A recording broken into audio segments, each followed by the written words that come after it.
sea, que la ciencia no se hace de un día para otro. No. Bien, ahora cuéntanos un poco de Grounded Theory, que es esa metodología que has usado para tus investigaciones en sociedades violentas. ¿Qué es Grounded Theory? ¿Cómo se aplica? Se ha traducido al castellano como teoría fundada o teoría fundamental. Cuéntanos un poco sobre ese método específicamente. Ajá. El Grounded Theory fue inventado en los años 60 por un descontento de algunos sociólogos que pensaron que para algunos temas no hay teorías suficientes. Y en este momento era muy común usar las teorías que ya existían o hacer especulaciones hipotéticas sobre algún fenómeno y después aplicarlos para sus estudios. Y ellos dijeron, no, el proceso debería ser al revés, sobre todo cuando no tenemos suficiente conocimiento de algún tema. No tenemos que empezar con hipótesis, sino tenemos que terminar con hipótesis. Es decir, las hipótesis tienen que surgir de la realidad, de los datos que podemos recoger de la realidad, hasta llevarnos a unas hipótesis. Y no al revés, de una hipótesis a la realidad. Entonces es un método inductivo. Normalmente tenemos métodos deductivos que parten de hipótesis. Otro elemento que tiene es que selecciona a las personas que van a ser parte de la investigación de manera particular. Normalmente funciona con entrevistas, entonces podría funcionar así. Podría interesarme yo del tema de cómo es vivir la muerte de un ser cercano, ¿sí? Y entonces podría yo pensar en, bueno, una viuda podría ser un buen ejemplo de estudio, ¿sí? Porque la viuda ha vivido esto. Entonces voy y me entrevisto con una viuda y ella me va a contar del amor que ha sentido, del vacío que ha sentido por el despido de por el fallecimiento de su esposo, etcétera, etcétera. Me va a nombrar unos temas que pueden ser importantes en mi investigación.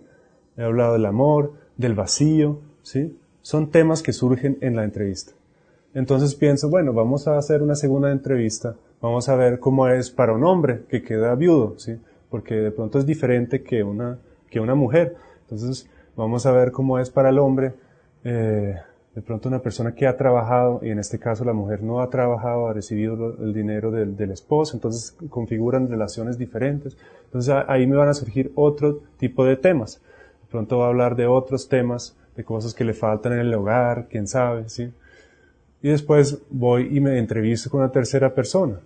Y como los dos anteriores me hablaron del amor y cómo tan importante era el amor, busca una persona que ya no ha sido importante el amor en esa relación, ¿sí? Entonces ha muerto un esposo, pero ya no ha estado el amor, entonces pueden surgir otros temas como se siente liberado, que ya no está ¿sí? No sé, ¿sí? Otro tipo de temas pueden surgir. Y con el tiempo, entonces voy a muestrear siempre personas con características diferentes para encontrar variedad en temas, ¿sí? Para que encuentre todos los temas posibles que se relacionen con la muerte de un ser cercano. Y esto me va a llevar a una lista larga de categorías que yo tengo. Hemos hablado de amor, de vacío, de dependencia en el hogar, de plata, etcétera, ¿sí? Toda una serie de categorías. Y entonces el Grounded Theory me dice cómo tengo que reducir, cómo tengo que analizar estas categorías para llegar al final a una mini teoría, lo podríamos llamar, sobre cómo se viven, cómo se experimenta la muerte de un ser cercano. Esa sería la teoría fundada o la teoría fundamentada, que es el resultado de todo ese proceso de investigación. Entonces la teoría fundamentada es, por un lado, en la metodología, pero por otro lado también es el resultado de esta metodología. ¿En qué casos se recomienda este tipo de metodología? Pues los que inventaron esta teoría, que eran Barney Glasser y Anselm Strauss en los años 60, lo hicieron pensando en ese tipo de situaciones cuando la literatura no nos dice mucho, cuando hay un campo nuevo que tenemos que explorar, cuando no sabemos todavía cuáles podrían ser las posibles respuestas, que son las hipótesis, a nuestras preguntas de investigación. En esos casos podría ser útil usar un método inductivo como el Grounded Theory, que nos ayuda a construir esas hipótesis. Y en un segundo paso, uno podría usar esas hipótesis ya para una investigación más sistemática o cuantitativa. ¿En el caso de la enfermería se usa mucho esta metodología? Sí, de hecho fue inventado en el ámbito de la enfermería, porque no había muchas teorías de cuidado, cómo cuidar a los pacientes, cómo sentían el dolor, ¿sí?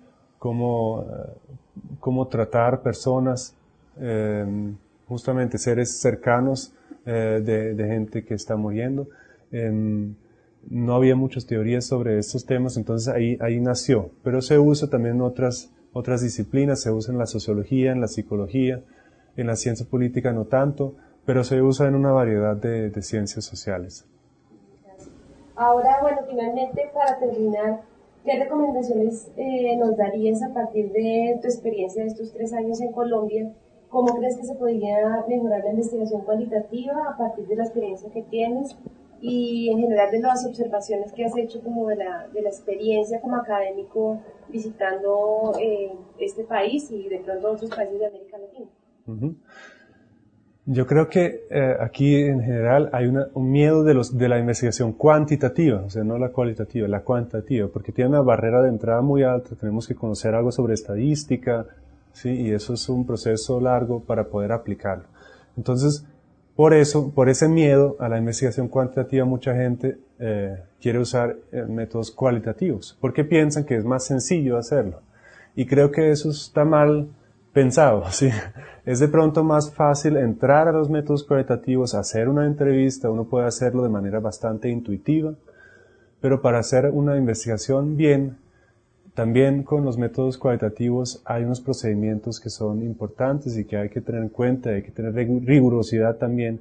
Y de hecho, justamente porque los métodos cualitativos muchas veces se ven como flexibles, como un poco como sujeto a mi propia subjetividad, tenemos que tener respuestas para anticipar estas posibles críticas y tenemos que blindarnos frente a estas críticas. Entonces, a mí me parece que debería haber más reflexión sobre esto. ¿Cómo puedo validar mis resultados? ¿Cómo puedo analizar mis datos? A veces uno hace unas entrevistas y de ahí saca unas conclusiones, pero uno no sabe exactamente cómo ha funcionado esto.